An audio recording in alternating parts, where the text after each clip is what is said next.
And the interviewer is James Smither of the Grand Valley State University Veterans History Project. Okay. Now, Bob, can you start with some background on yourself? And to begin with, where and when were you born? I was born January 16, 1918, in Quincy, Illinois.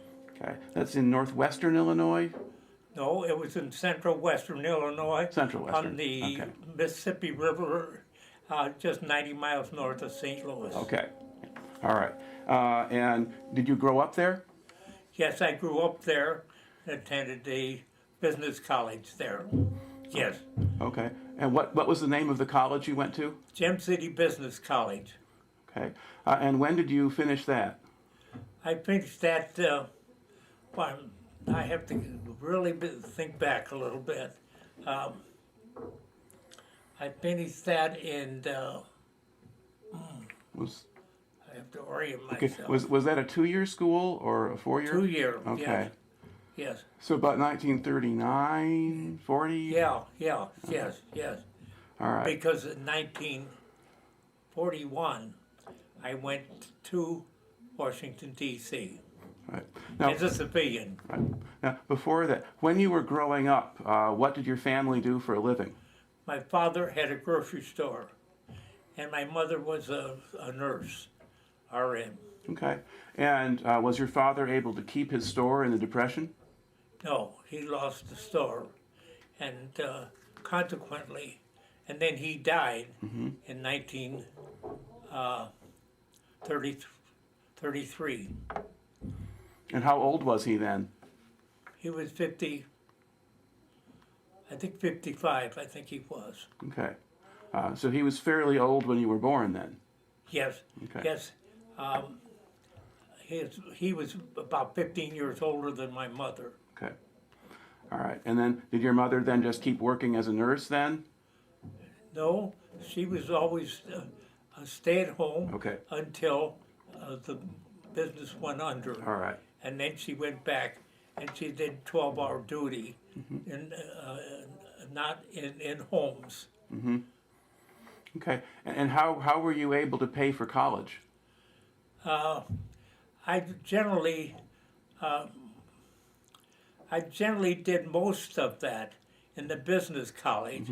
I did most of that, and with the help of an uncle. Okay. All right. And then you. Then I worked in the filling station as an attendant in the filling station at the time I was going. Right. Okay. And then when you finished the college, before you went to Washington, did you have a different job? No. Okay. No.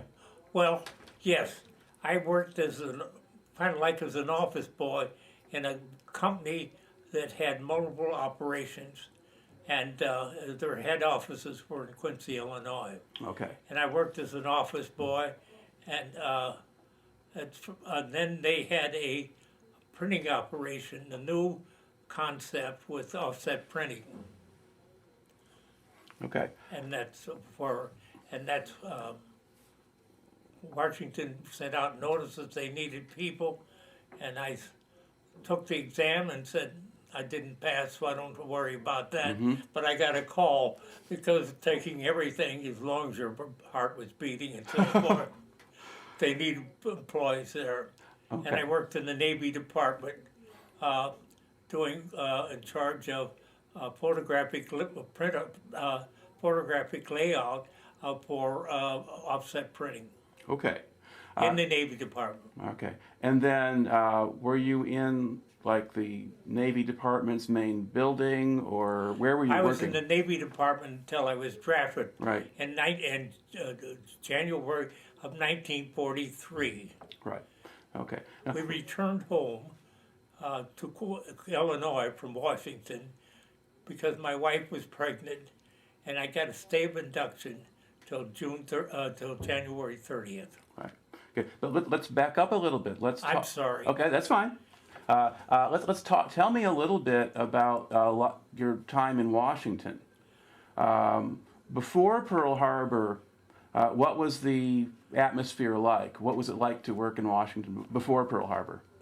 Busy with a lot of young people come from all over, and shared an apartment with 4 fellas, and it was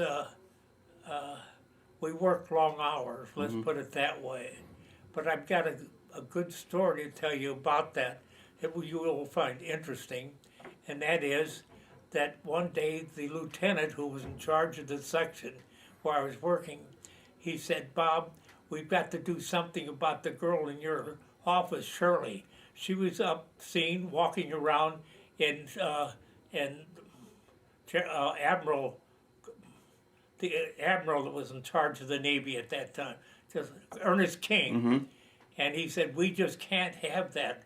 And she was a girl that had graduated from memoir in the East and lived with 2 old-grade men, and she was a little on the strange side.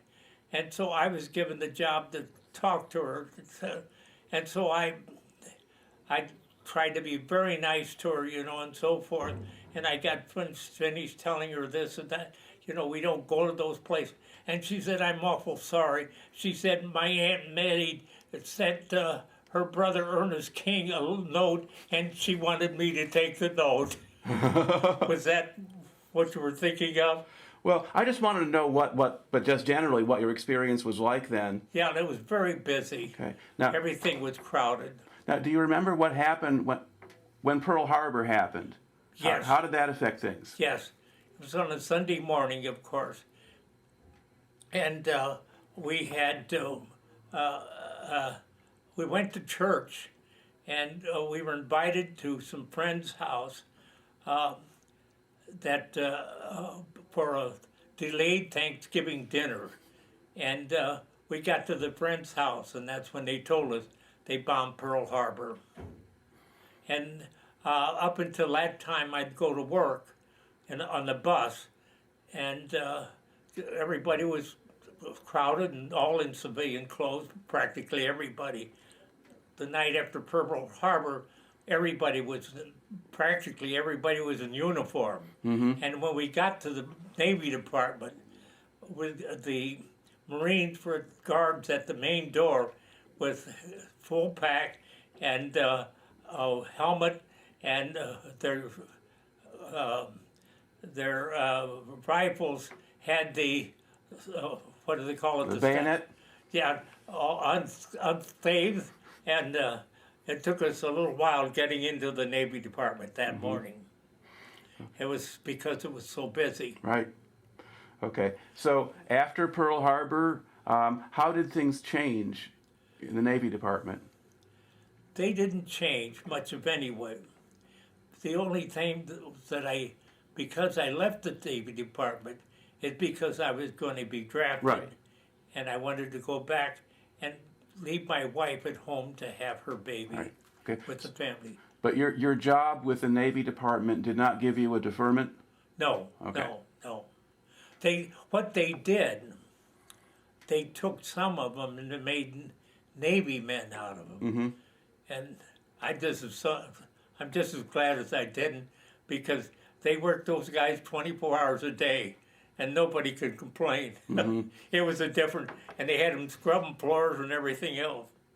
So I wasn't disappointed. Okay, so you got drafted, and you went home.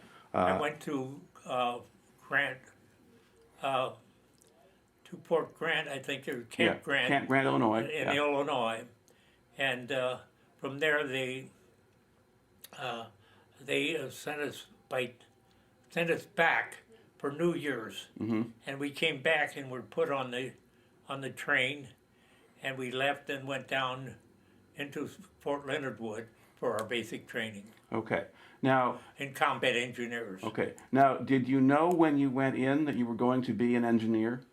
No. No, they didn't tell you that. You're just going for basic training. Basic training. They were going, you go Navy, you go Army. Yeah. If you were breathing, you went either way. Right. But when they send you to Leonard Wood is a place where they train engineers specifically. Yes. So when you went to Leonard Wood, when you got there, had they assigned you yet? I mean, did you know you were going to train to be an engineer? Yes. Okay. That's what we were told. Okay. We're now becoming engineers. All right. Now, describe a little bit what the base itself kind of looked like and where they put you. And Leonard Wood, yeah. we were in regular barracks, like, and they had in each barracks, I guess it was, they had a colonel, a corporal, Yeah. and a sergeant, and they were the ones. And what they did was they would tell us what the uniform of the day was, and it came over the loudspeaker. It was raining. We went without our boots and raincoats. You know, everything. They did everything to upset you, and they did in basic training. 20-mile march, full pack, you know, and it was something else, but it wasn't too bad. Okay. Now, yeah, what kind of shape were you in? Could you handle the physical? I was in pretty good shape. Okay. Yeah, I was in pretty good shape, and really, and I had nothing that I could ever say that I had wrong with me at the time I went in. That's why I got in. Mm-hmm. Now you were kind of an older guy, right? You were about 25, or? I was, yeah, we were married when we were 23 and I was 25, yeah. Okay. Now, were you older than most of the men you were training with? Or were there a lot of guys in their 20s? No, most of the guys, we had young ones and we had older ones. And the buddy I hooked up with was even older than I was. And no, there was quite a mixture. But we had an event happen during the basic training that you would be interested in. We were put out to do having a tank run over our foxhole. And we were put down in a low area where they did that. And we had to dig our foxhole, two-man foxhole, and the tank ran over us. It was a little scary. Mm-hmm. And however, we got back and we're ready to eat chow right there. And the supply sergeant was missing some shovels. And so he called out and he told one of the guys to go out and look for those shovels. And he painted on the, right there at a spot. They went out and they found two guys buried alive. Wow. And there. And the corporal and the sergeant, our corporal and our sergeant, it was our whole company being there. And our squad, they jumped on the guys, got them out, and started giving artificial respiration. That's what they called it in those days. And the captain came along. He was, they say, a 90-day wonder, I don't know. But he was the captain of the company. And he got scared, and he told the guys to get off of the fellows giving them artificial respiration because the ambulance was there. And they said they didn't want to get off because of the fact that they had to, they were having a pulse, and they felt they could get him around. They needed a little more time. Each one had, there were two of them, see, and the captain said, "I give you an order, that's direct order, and you get off of those men immediately," and they did, and of course they died. And later, we were told that the captain was up for a court-martial, and that our corporal and sergeant was had to appear before the court-martial. But we left before we ever knew what happened. I hope that was something like what you would want. Well, yeah. I mean, we want to know what you did. Now, what kind of things did they train you to do? So what's the training like? Okay, they trained us to do underneath the firing live bullets under barbed wire, and we had to drill, and we had rifle practice, and you had to qualify for such and such, and the flag that they'd shot at was called Maggie's Drawers. It was a red flag, and that was one of the trainings. And then we were trained about how to completely disassemble and reassemble our rifle within a certain period of time. And just generally things like that that the Navy, you do in the Army. Yeah. Okay. And then how long did the basic training last? The basic training lasts, that's where I'm having trouble coming up with. The basic training lasts about, I think it's over 6 weeks. It was because in June it was when we left, and we got there in January. Now that was almost 6 months. Right. But you got engineer training too. Oh yes, Yeah. that was everything. Right. We were engineers being trained. Right. But you start out with a regular Army basic training, so the discipline, the rifles, Yeah. that stuff. And then after that, they teach you how to be an engineer? Yeah, we watched and studied installing Bailey bridges and putting them together and loading them on trucks and just everything like that. Everything, because we were backing up the infantry. We were with the infantry. And that's what everything we did was with the infantry. Right. Okay. And did you do demolition? What? Did you do demolition? Did you blow things up? Yes, oh yes, yes.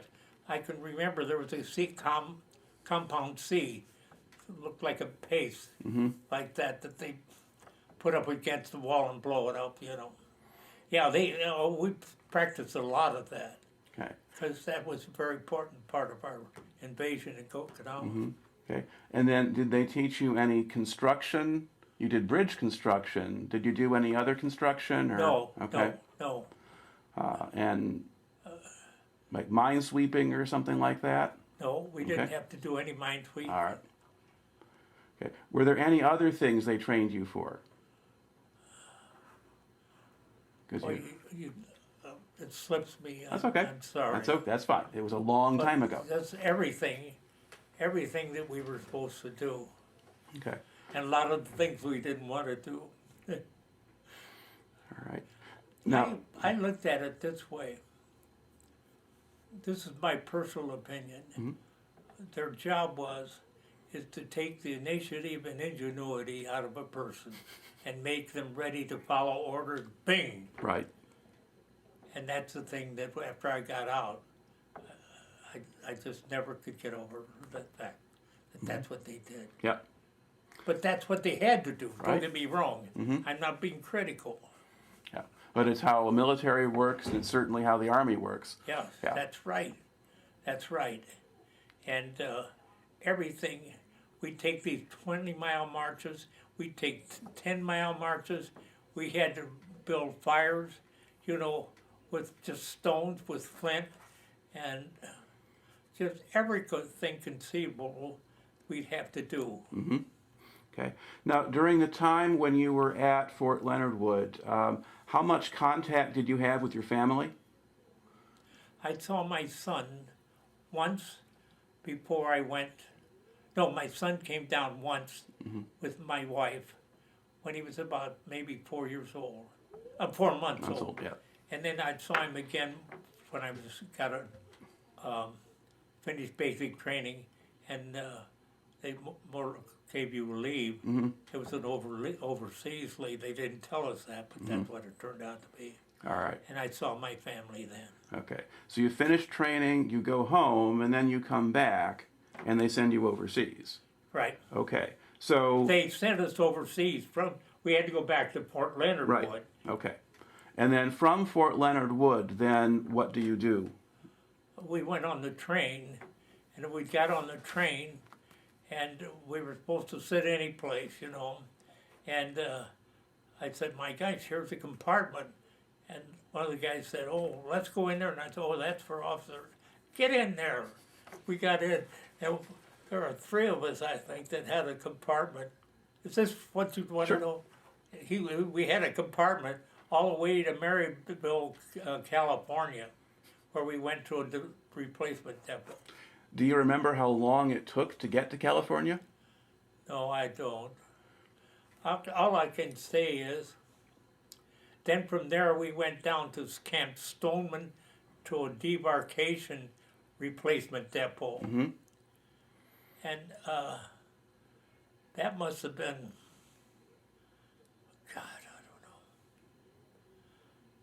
I'm trying to think of dates, 43.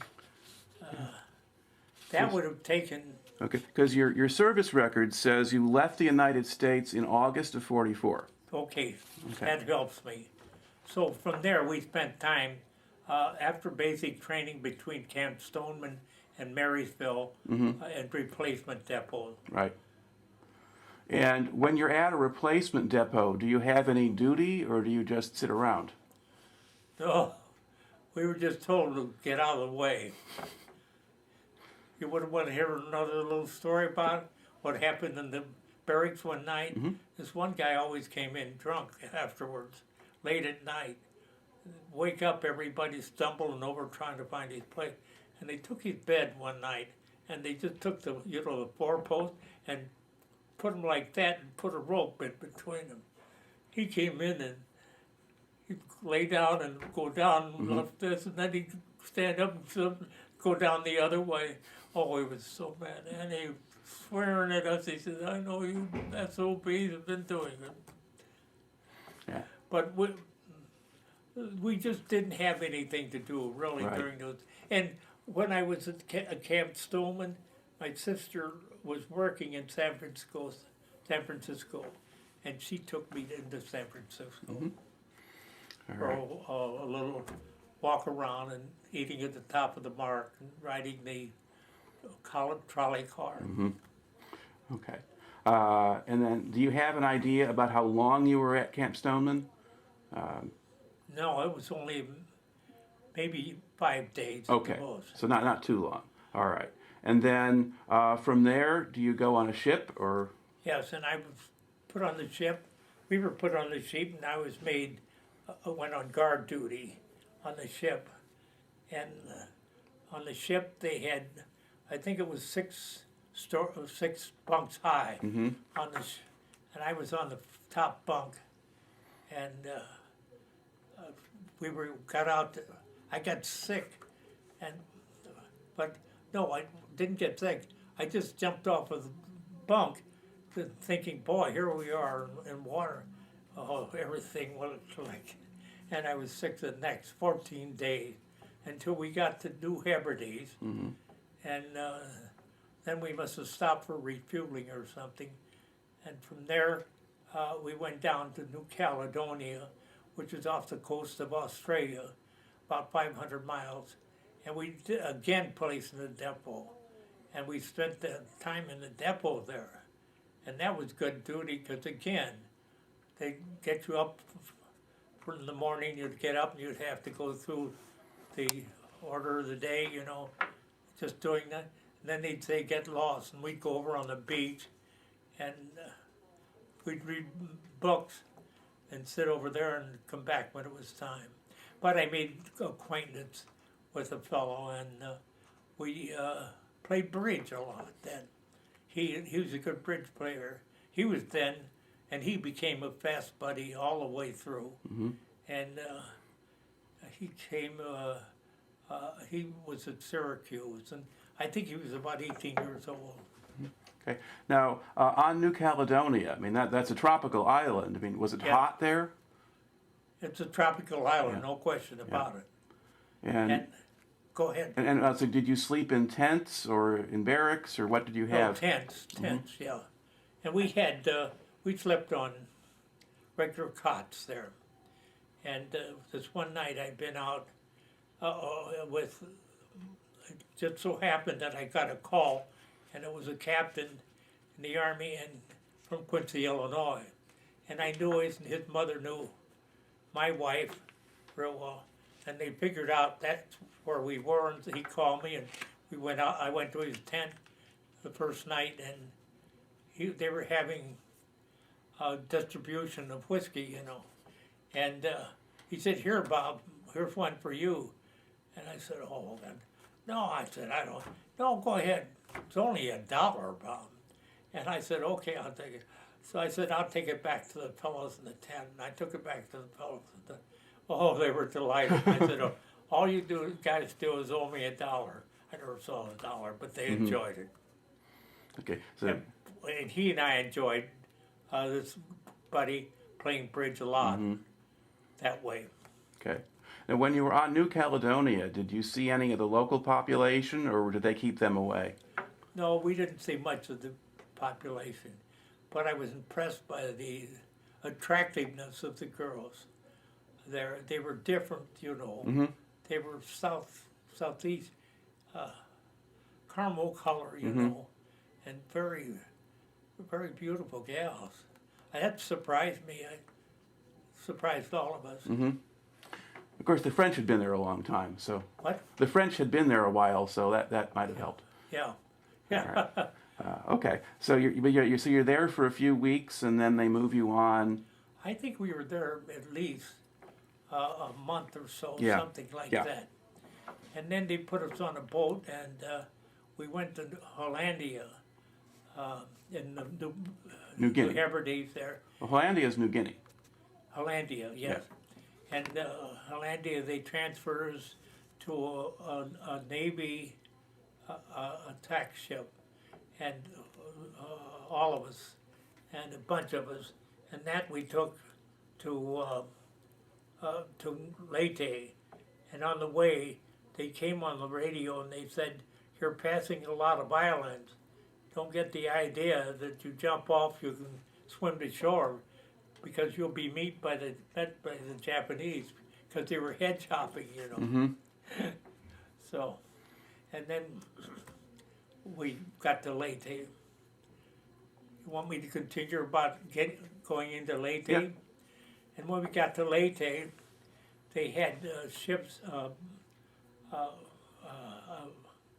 no, not ship, but these boats where the flap comes Yes, down in so front. the landing And we craft. had to go yeah. over the rail on the ladder. And I just got my hand, got over the ladder, and they said the alarm sounded, we were being bombed.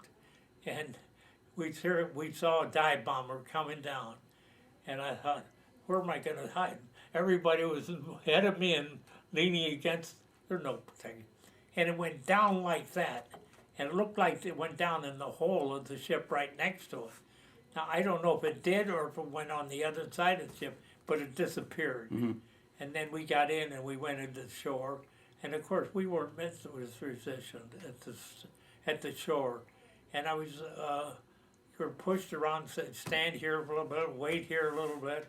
And finally, they put me so I could sleep in with a hut of that belonged to the cook in the Air Force, and Air Force kitchen, and I had ate royally in there, and then they came out and a little bit. That's when they told us we were assigned, and I was sent into the 32nd Division. So they had already landed. They were. Beg pardon? Was the unit you were joining? Were they already in the fighting? Oh yes, yes. Okay. And we flushed through and fighting and chasing the Jap, but there was no hand-to-hand combat with them. We were just chasing them, and we got then, as I said, we got the other side of the island, and we were headed. I don't know where we were headed, and then they said we were all for, because the other fellows, when the outfit had done the landing on there, so we were putting this little perk, and the kids were awfully nice to it, and I met a civilian, you asked him, and a lovely young couple, and she was pregnant, and they had like a little beer hall. They'd serve beer made from coconut, and she said to me I said, what do you have for the child? And she showed the layout, and it was all made of hemp, because the Japanese took all their clothing too. They had hardly any clothing, and that's what they were wearing. And I said, "Oh, Lucy," I said, "you don't want to do that. I've got a mattress cover in my pack." I said, "You've always wanted to do my clothes. Do that mattress pack." And I said, "Keep it for that little baby." We kept up correspondence for years. And eventually that little girl that she had came over and visited us in the United States. Right. But Yeah. we kept on top with writing. Okay. And then from there, as I said, they said MacArthur said it was that it was the Japs. The island was secure. Right. And that's when they sent us up there, and we were in the cane fields, and we were chasing the Japs out of there. Because they sent more Japanese after MacArthur. We called them Japs. Yeah, but more of them came in after MacArthur said that the Yeah. island was secure. Yeah. Yeah. Thank you. Okay. When you were crossing the island of Leyte, was there fighting going on? No, we didn't do much fighting. Okay, you were just marching. We just kept marching, and we'd have to go down. There was some firing and so forth, but I wasn't involved in any firing or direct firing or All anything like that. And then what was the geography like? Was it hills or jungle or what was it? Oh yeah, swamps, terrible.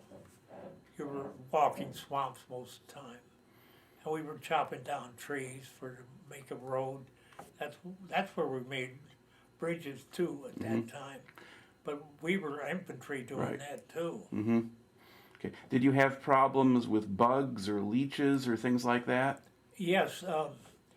Later, when we were in Okinawa and after the campaign was over, I was put in the hospital, and to get rid of worms, we all had worms that had been in that battle, and we were in the hospital for about, I guess, about 3 or 4 days.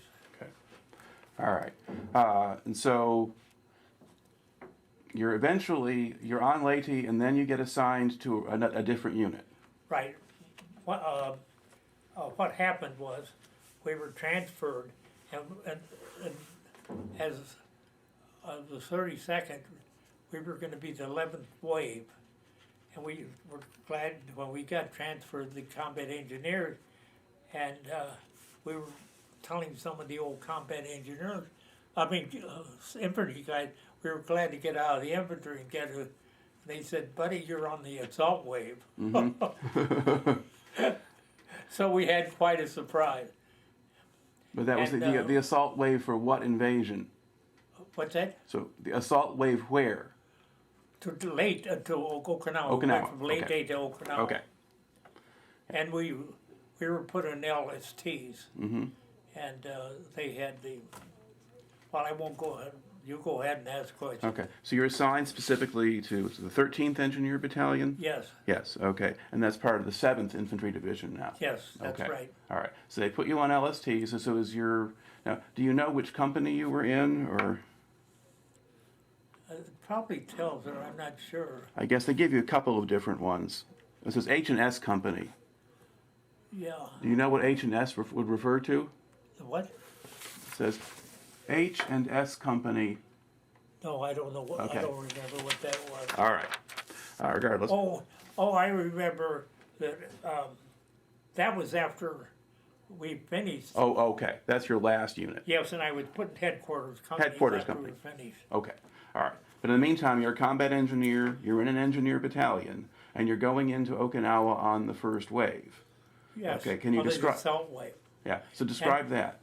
And there were 2 of us combat engineers, the buddy system that they call it, and he had caps and I had the TNT or vice versa. I don't know remember and what our mission was is to go on there. There was a seawall, and we were supposed to blow up that seawall to get the infantry through and so forth, and trucks coming through.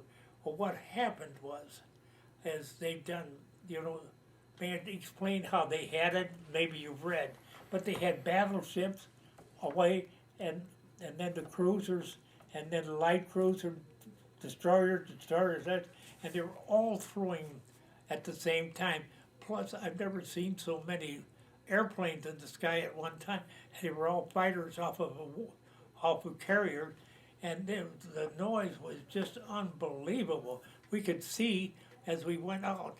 We could see the shells from the big guns going over our head, and all of a sudden, just before we hit the beach, maybe a minute or 10 minutes, everything went silent, complete. No bombing, no shelling, and it was awesome. And then we got on the beach, and we found that the thing had been destroyed, and we just took our and I remember we just took it and threw it on the ground, and because we were looking to take care of ourselves, and of course, what history has said, that they expected us to invade on the east and move west, and they had painted it with the 96th Division, or one of the divisions, Army Division, the day before painted a invasion from that east, and we were waiting to go in on the west, and we went in, and that's where we didn't find hardly any opposition at first, and I looked around so I'd find my outfit, and I found my outfit. There's no fighting at that time, and we were walking around, and all of a sudden machine guns started going at us, and we knew we were in and we had to dig that first night we had to dig a hole in rocks, and it was 2-man foxhole, and it was 2 hours on and 2 hours off, and I'll tell you, trying to stay awake, because we got up at 3 o'clock in the morning on the ship to take off. We were fed like the best food you ever saw, and we were so sleepy. But all of a sudden, I think it was on my time, there was this loud explosion, and this was, we found out later, and there's a picture of it in here, and they found out later, it was one of these bombs, heavy bombs, that they put the pilots on, and then put the hood over, and put some wings on them, and drop them from the airplane. I guess that's some of the first. So like a kamikaze. Some of the first kamikazes. Right. Yeah. Okay. And the fellow in the hole with me, he lost three of his fingers. Yeah, the 3 fingers. I think they were on his right hand. I'll never forget it because, and then of course, I lost sight of him then the next day, because we were supposed to cut the island off in half, because the 7th Division was supposed to cut the island in half. The 2 Marine divisions went north, and 2 divisions, and I think 2 Army divisions went south. Right. And we made it in 3 days across the island. But of course, when we got the other island, that's where they were. That's where they were waiting for us. But boy, they sure got reorganized over there. Okay. Now, so then the 7th Division is going to get involved in, because the fighting on the part of the island the Japanese were defending. So the infantry is going in and fighting, and then what are you doing? Yes. When we went in as combat engineers, our main thing, as I remember specifically, is we had in our company, we had heavy equipment like bulldozers, I guess mostly bulldozers, and we were camped out, supposed to be camped out where we couldn't be touched, not because they didn't want to hurt her, but they were worried about that equipment, We always mentioned that. And then by daytime, we'd go in and keep up the roads, because they were having a hard time. There was a main intersection right near us, and we had to go in and keep rubble in those, and I drove a truck then at that time. And one day I was driving, and I jumped up my load and was headed back for more rubble. That's all it was, And he said, "You're going to take another one back?" And I said, "Oh, no." I said, I don't need to. I said, the dirt was flying into the cab as I was driving. I didn't have a man with me. And I said, "No," and then they understood. But the captain was really chewed out because he got too close. They weren't worried about us, they were worried about that equipment. But mainly it was like that, and we did, and fixed bridges, and covered up and fixed up roads, because they had to have transportation for, as the infantry went along. We followed the infantry, and as soon as they were beyond us, we were then fixing up the road to keep it open for the other team, which meant all kinds of things we'd do. But that was our main mission, is to keep those roads open. Okay. Now, did the Japanese have artillery or anything? Would your positions get shot at? All the time. They were after us all the time. And while we were working, because we were out of, but when we'd go back at night to our foxhole, we would get out of the range, excepting that one time The kamikaze, yeah. Yeah, they got too close, Right. and they were spitting at us, and I think we lost a couple of men that night.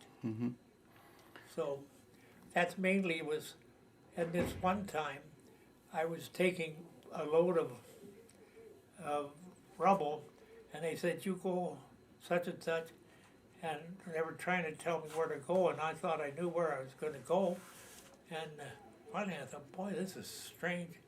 I kept going, seeing nothing, and pretty soon I saw some other guys going the other way, and I said,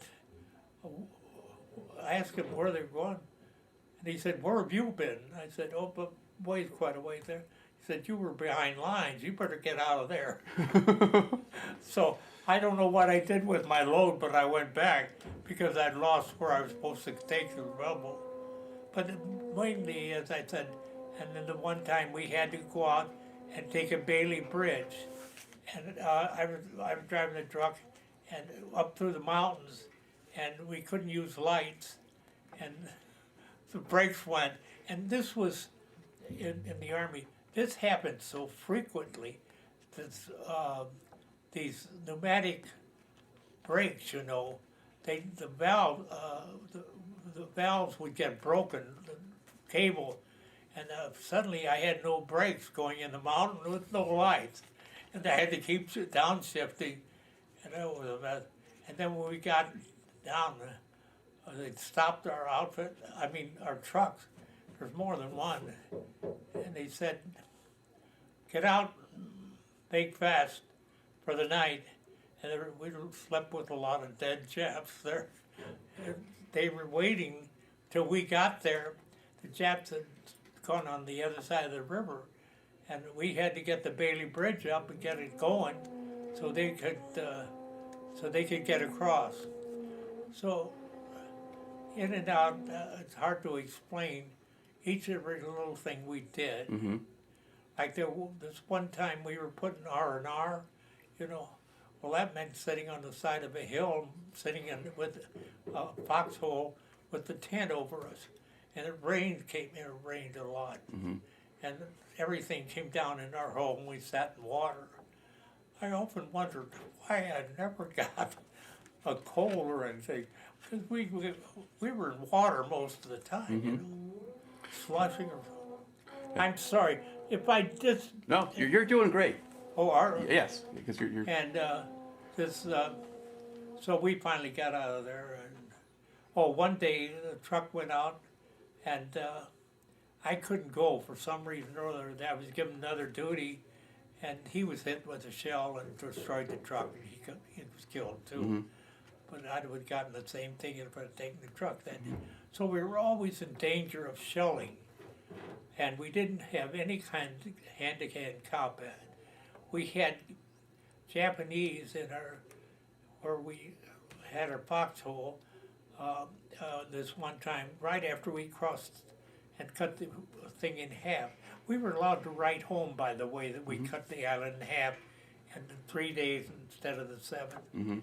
And quite a bit we were able to write home about there. But what happened was we'd get in the middle of the night, they'd come in off of the beach and try to get, the Japanese tried to get in our camp, you know. And we had and that boat, by the way,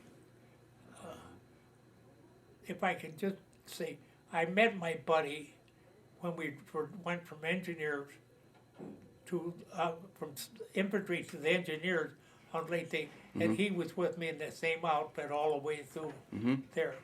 And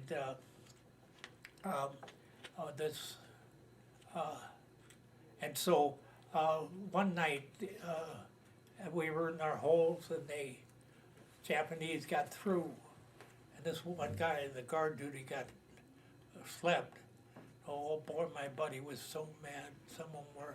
They were ready to shoot the guy, but they got the Jap before he could do any damage to any of us in the holes. So we were always at risk. Not always at night, but infiltration at night, but during the day, no hand-to-hand combat. Okay. And do you have a sense of how long that went on? Was it the whole was it like that for kind of the whole campaign? Because it's about 2 months or something. Big pardon? Was it about 2 months for this? Yeah, it was. All April, May, part of May, and then it went into June. June and August. Yeah, it was over in August, wasn't it? Well, Okinawa was under control in June, and the surrender is August. Okay, it was August. That's the way it was. Yeah. And so in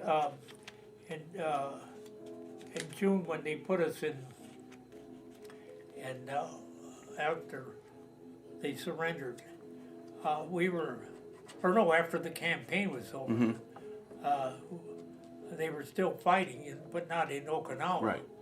And we were preparing our trucks and everything, and all of our equipment, and we're getting new recruits and so forth, ready for that. And when the bomb came, we were watching a movie there, you know, and quite a surprise for it. But an interesting thing happened to us. For the first time in 2 months, we were sleeping on cots because and we had covers and we had no foxhole, you know, and had some mosquito bars because all the flies and the mosquitoes were just terrible. And in the middle of the night, there was this tremendous noise, like a bomb, you know. And boy, we were trying to get in and out of our mosquito bar. We thought we were being bombed again, you know.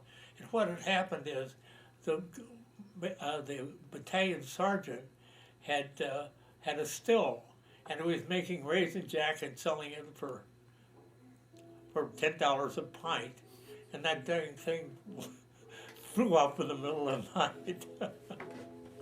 All right. Now, during that time when you're on Okinawa there, toward the end, did you start to see any of the civilian population, or did you see any Japanese prisoners? The only time we'd see for the civilian population is when they were, a group of them, they were being put into areas, the civilian. They were taking them out of their huts and so forth. They used their huts, you know, for, they were, most of the time, wooden and so forth. And they used those for how to fill up holes and help keep the roads open. And so it was mostly that. I was thinking of something, but it left me what I was going to say. All right. Now, a lot of the kamikaze attacks, most of those were against the ships offshore. Oh, yes, yes. And were you aware of those, or could you see or hear any of that? Oh, no. What happened is, after the island was secure, and we were then, let's see, we were able to get out, and we got to the airfields. The first airfield, Caledonia, I think it was, I'm not sure. And we could watch the B-25 taking off to do bombing. Mm-hmm. But we didn't come in contact with the public. I don't think. Okay. I ever saw them at all. All right. Now, On Okinawa. all right. And were you still on Okinawa when the Japanese surrendered? Oh, yes. Okay. Yeah. When they bombed and then they surrendered Right. very shortly. We were still on there. And we were on there even after they surrendered and everything. And that's when we went to Korea to do occupation duty there. Okay. Tell us about that. How did they get you to Korea? Well, we went by ship,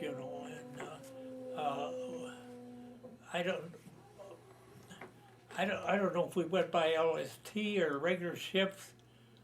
Let's put it this way: we went full packed, but the Japanese, no problem whatsoever. They met us, and everything went fine. They treated us royally, really, which was surprising to us. And it was the first night we were there. Then we just on Korea, we had to go into this like a ball field, a racetrack with a wall field, and we camped in there and stayed there. And then the next day, we took a train to the name of the town that we went in. I forgot. It was the port city for Yeah, you landed at Incheon. Incheon. Yeah, and we went out onto there, and the train took us about, oh God, I don't know. They'd have to stop every so often. They were Japanese, and they were using coal. I don't think they were using coal. It took us forever to get to the capital city. Mm-hmm. And we had a good duty on the capital city, and there was never been any touch by war on Korea, excepting at the very bottom of the peninsula, and there was a little bombing once there. But we had good duty and could do just about what we wanted, and we just, I don't know, it's funny how I can't remember what, we'd go into town, and my buddy, he was just a young fellow, and he was had worked in the headquarters company like I did, and he used to make out the checks for the officers, and so we had our Jeep at our disposal. We took the mail order, the mailman's Jeep, the guy that took care of the mail, and he said, "Oh, I got a date tonight. You're taking my Jeep," because there was dating then, And he said, "Sorry, we're using your Jeep tonight. We wanted to go into town." And he couldn't do a thing. Oh, he was mad, and got so mad because the Koreans stole the cover of the Jeep. But the Koreans were very upset with us. We had trouble with them, and we had to be careful because they wanted to take over everything, and then we go home. Of course, that wasn't the way it was. Now, while you were there, were the Japanese leaving, or were they still there doing just running the place? No, they were getting rid of them. We didn't see much of them. Okay. Because they were sent out right away, and we took over their barracks. This was barracks on the south side right by the Han River there. And we took over their barracks and in every way, shape, and form. All their equipment. Oh, we had a colonel in the headquarters company, and boy, he was a thief. He was supposed to go out and look for new equipment, One night we couldn't find the thing for our movie camera, so we could watch pictures, and we still think he's the one that took it, but because it was gone. But it was good duty. But I had to go across the island with one of the colonels, captains, I said, in our outfit, and he had to do some surveying of, I don't know, because we slept in units there at the time, you know, homes of Koreans, and they were very nice to us in every way. Those people were, and I told you about we had to go out to, we were invited to dinner with a Korean, and we went to, with their family, with him, he'd been acting a guide for us, asked if he could be a guide. They both, he and his wife, been educated in a Christian family, so we went into their home. That was delightful. We had a perfect Oriental meal, and she had, I'll never forget her, beautiful, beautiful Korean, red velvet, embossed red velvet. And she said to us, and they spoke perfect English. She said, now if you were my husband's business people, she said, then I wouldn't be here serving, but we know you're Americans. And so she served us. It was delightful. But the guy, when he took us, we were supposed to meet him downtown someplace. And he said, it's just, he couldn't ride in a truck, and we couldn't ride their streetcars. So he said, it's not far to walk. We walked for hours. We got there, and he's supposed to take his shoes off. And he didn't want to take his shoes off. Finally, he took his shoes off and had a great big hole in his toe. But it was fun. Now, when you were in Korea, did you ever see any Russians? Yes. One day, there was a captain that called me on the phone at a company, and he was a dentist from Jacksonville, Illinois, and our families were very close. And he called me and he said, Bob, would you like to go up to the 32nd parallel? And they were doing that at that time. And I said, sure, we'd be glad to go up there. And so we got in there, and my Army buddy and I sat in the back, and the captain and his jeep driver was in the front. We got to the border, and a American was there, and just before he hit the border, asked what we were going to do and so forth. We told him, he waved us on through. We got there, and just as we drove up, here was this Russian guard, and he gave the captain a big salute like that, you know, and he grabbed him by the nape of the neck and dragged him out of the car. And I'll never forget the expression on that guy's face. He looked back at me with a face like that, the captain. He didn't know what was going on. All he wanted to do was for us to have a drink with him. And God, I wouldn't drink that stuff. I just poured down my leg, and they happened to see it was empty. They poured some more in, you know. And they pound their French as Stalingrad. And then they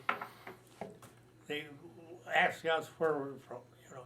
We'd say Okinawa, yeah. Then we said Philippines, Leyte. They didn't know what we were talking about. So I never went after that. And the captain didn't either. No, not. All right. And then you spent a few months in Korea, do you think? Or how long do you think you were there? We went up there in about, let's say, August or September. It must have been September. And we left there around Christmas time. Yeah. And we arrived back, and Christmas Day, what we were shipped out on, it was rumored we were going to be on a luxury liner from Italian. It was a converted, you know, one of these 90-day ships. So Liberty ship, yeah. Yeah. Oh, it was awful. But the only thing is everybody was sick. It was small, 2 meals a day. But we landed in the harbor, in the morning, and we're gonna get off on Christmas morning, but then they turned us around. And we thought, oh my God, now we leave, went out the gate, the rumors went on, we're going down the canal and go around, come down on the New York side. But finally at 9 o'clock at night, we got out of there. They took us to Camp in not Marysville, a little town, I used to know the name. And we were put there in barracks, ready to be transferred back to east, and gave us a sumptuous meal. It was very good. All the guys took their ticket for the meal, and they rushed for the mess hall, and of course there was a big line there.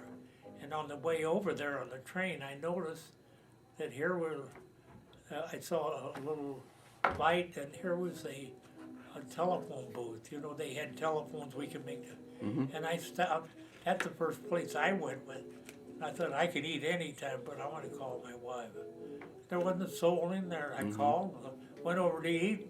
Hardly anybody there in line at all, and I went back to see my buddies, and they were still in line. They couldn't get in the telephone office because it was packed.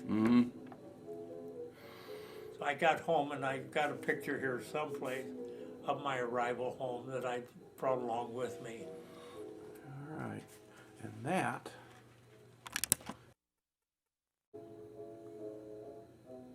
okay, now we had gotten in your story up to the point where you've made it back to the United States, end of 1945, you get to make your call home, and then are you discharged in California, or do you go someplace else? No, we were sent back to Leonard Wood, Missouri. No, to the Jefferson Barracks, maybe? Jefferson Barracks, yeah. And this is, well, these are my photographs that you might want to look at too. And from there, I'd made arrangement. I'd call my wife, you know, and she was going to meet me in St. Louis. And she said we had stayed at this hotel before, and she had called ahead of time to make reservations. They didn't know exactly what day I was going to arrive, but they said, well, we'll have a place for you. Don't you worry about that. We got there, and they had no place for it. We sat in the lobby till 11 o'clock at night, me with my old combat boots on, and I was a sight. But it was wonderful to be home. 11 o'clock. Then the next morning, we got up, and we took the car. Had been before. I was taken out of the, discharge, and that's when we went to the hotel, and then we came back on the home. And when we arrived home, this is a picture of our arrival there. The little boy is my son, who was 69 years old, coming to see me tomorrow from Illinois. So, and then these are all pictures that I showed you. Right. So, we got home, and my brother wanted me to come to Grand Rapids to visit him, he and his family. He had been deferred, and I forgot what the reason was that he was deferred. But anyway, we came up, and he wanted us to stay and do that. And then he wanted to get a job up there and come to Michigan, not stay in Illinois. And we could have gone back to Washington, but neither one wanted us to do that. And so we decided to come to Michigan, and we had got an apartment. No, we slept until the apartment was ready. We slept in a house there on Cherry Street, off of Cherry Street someplace, near the fire barn. And this couple, they felt sorry for us having to wait to get the apartment. And they offered, I don't know how we got to know them or anything, but they took us in, and we had kitchen privileges even. And then we got into our apartment, and it was so small.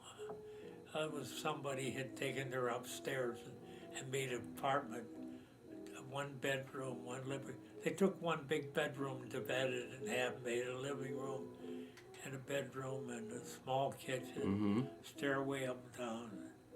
And then about 9 months later, my son was, well, I'd gone to work for a company was called, just a minute, they made paper fly paper. Okay. You know what the name was. I don't, but I know what flypaper is, so. Yeah, and I went to work for them, and then I'd take the little boy, and it was hard getting adjusted to him. And when we were discharged, we were told that we could get some psychological help.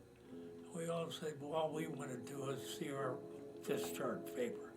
We'll take care of the psychological. But that was a big mistake, it really was. Because they had to get you back to a civilian way of thinking. And boy, when I was visiting my brother, I said, my help became my arms that night up there, and I said, I cried, I said, I just don't know what to do. And it was very hard. And in 9 months, she was pregnant and delivered 9 months after I'd been there. And I was going through this adjustment with this little boy. And this child was born and became a special needs child. And we took him to the doctors, and they kind of, said, oh, it's a little early and so forth. But my wife, being an RN, she knew that something was wrong. And finally, we went to a different doctor, and that doctor said, well, just a minute after examining her. She went out and came back. Apparently, she had called the other, what do they call the baby doctors? A pediatrician. Yeah, and she came back and she told us it wasn't normal. So then we called Vicky called the nurse that delivered the baby, and they were very, very, very non-responsive about anything. And so then when he was about a year old, we took him to, because we went through this terrible situation of taking care of this child. And we went to I'd say terrible. I don't mean it to sound like that. But very hard. Very hard, yes. And we took him to Mott's Children's Hospital there in Ann Arbor. And it was about a day and a half, or almost 2 days, we were there. And they did a complete examination. And on the exit interview, wonderful, I don't know if it's a psychologist or who it was, wanted to talk to us, and they said, now, what's probably going through your mind now is that this is the end, no more children. And I think my wife might have thought the things I thought, yes, that's for sure. And he said, if you think that, we didn't say that to him, what we were thinking. He said, if you're thinking that, he said, it's the greatest disservice that you could be to your oldest son. He said, you need that older son, who was just about 3 or 3.5, something like that. He has to have siblings to help with this situation through life. And you must go back and plan. And he said, this is not hereditary. And he said, you must do this for this other son. And we went back and we had 2 other sons after that. and it was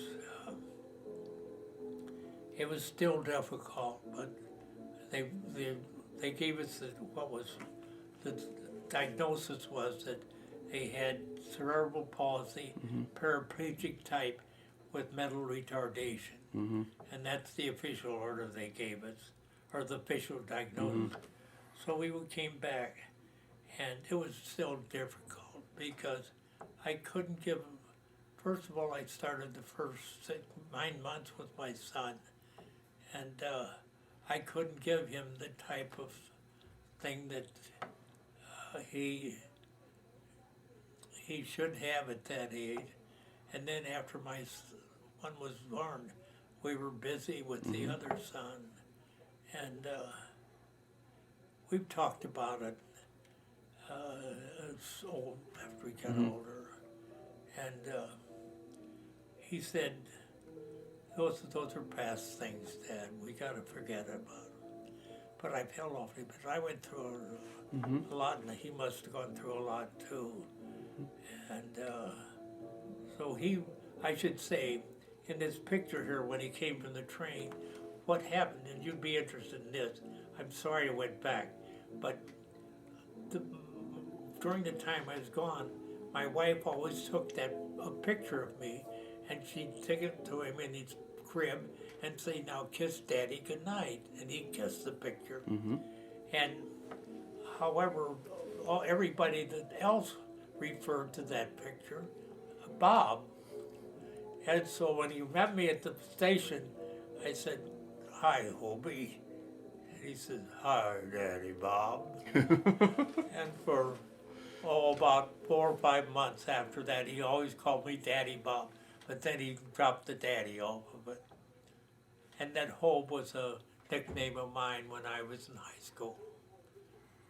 All right. And we nicknamed him. Vicki said he'll be a Robert C. Jr., but she said, I'm going to call him Hope. And he's called Hope now all the time. All right. Now, did you go on to different jobs, or did you stay with the flypaper people? Yes, when I came back, then I went with this O.J. Thumb company that called Tanglefoot, and from there I worked in the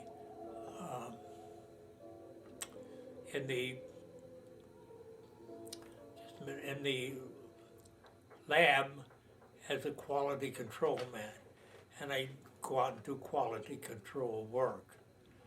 But I went to night school, and I went to the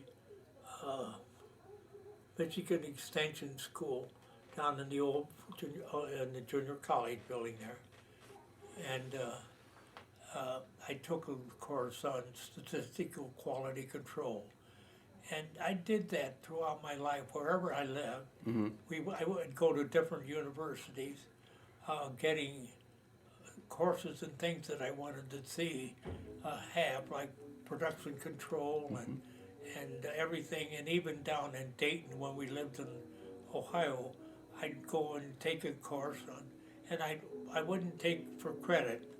My son were critical of me for not doing that, but I said the main thing is I want information, and I don't want to be on pressure of having to do assignments if I don't want or can't get to them. And I took down there, I took a course in the computerism. Computerism at that time was in its infancy. You know, where they had great big rooms, air conditioning, for a computer. And it was glorious. And they do what they called at that time the business game, in which they give you, you'd go, a group of 3 of you would go together, and you'd go together and make a company, and you'd have so much money given you, just and all on paper. And some of these guys were sharp guys in math, and they got it figured out quite well. But I got the basics of how it was good, and that helped me significantly then. And I went on to work with this Tanglewood company I jumped over, I should have jumped not so far, but I was telling about going to different universities, like Clark University in Worcester, Mass, and the other Catholic University or something like that in Mass, and I so I picked up a lot of my experience, and I became a plant manager in this company, and went to different companies, different locations as a plant manager, and I enjoyed my work to the fullest. All right. I know when you look back at the time that you spent in the Army, how do you think that affected you, or what did you take out of that? Well, I think my desire to make something better of myself and to overcome that I felt that I lost in the Army. And I think it taught me a lot of things. It taught me, it helped me primarily and psychologically in working with people. I'd say that's the biggest thing I got out of the Army like that, is working with people, motivating people. Is that what you mean? Yeah, sure. I guess you finished, it says you left as a sergeant. Hey, were you a sergeant for a while in Okinawa, or did they promote you when you left the Army? No. I was a sergeant on Okinawa. I mean, on Okinawa, and I was in the headquarters company, and I was working in a photographic department there. Right. I set up a photographic department there. So you were telling other people what to do. Well, in a sense, no, I wouldn't say that I was doing what the officers wanted me to do. Okay. I didn't do any of that. All right. But I took a ride with I'm going back a little bit, but I took a ride with the captain. He wanted to go taking pictures across the island, across the peninsula. We spent the night together, and I was telling him the story about a guy in our outfit in Okinawa, how he got a Dear John letter, and he was all excited. He was going to write that wife, and all he wanted was that child, and this, that, and the other thing. And I said, then the guys kidded him. He was a little slow on upstairs, you know. They kidded him. They said, here, they're getting points for you, and you don't even appreciate it. You should really write your wife and thank her for it. And of course, he smiled and said, yeah, you're right. And I was telling him that story, this captain on the way across, and I was kind of laughing. He said, Bob, that's not so funny. It happened to me. He said, I had a good construction company. And he said, when I left there and I had a son that was, I think he said 6 or 8 years old. And he said, I got a Dear John letter. And she said that she wanted a divorce and so forth. Maybe getting a divorce in the Army would accelerate it. And that just did me in, he said. But he said, I wrote back and I said, sure. But he said, all I want is my son, and I'll have my son. And wasn't long later, he said, I heard from her, and she and her boyfriend were having a little difficulty, and she didn't think she'd want a divorce after all. Can you imagine people, those things really happen. Yeah, well, that was very hard because the men were away for so long. Because you're in the war for the duration. Yeah, that was a very long time. He said she had a wonderful relation. They had no sign of any problems at all. And he had a nice home. And he was older, of course, you know. But boy, I was shocked and I was embarrassed because I was laughing about it. Yeah. But those things happen, but that was a typical example. That's what, you'd be interested in something like that too, I imagine. Certainly, yes. Okay. Now, if you think back of the time you spent in the Army, are there other particular things that stand out in your mind that you haven't talked to us about yet? I'm trying to think. No. Okay. You'll probably remember something after I turn the camera off. What? You'll remember after I turn the camera off, but that's I'm okay. sure I All will. right. So thank you very much for taking the time to talk to me today. It's been my pleasure, sir. All right.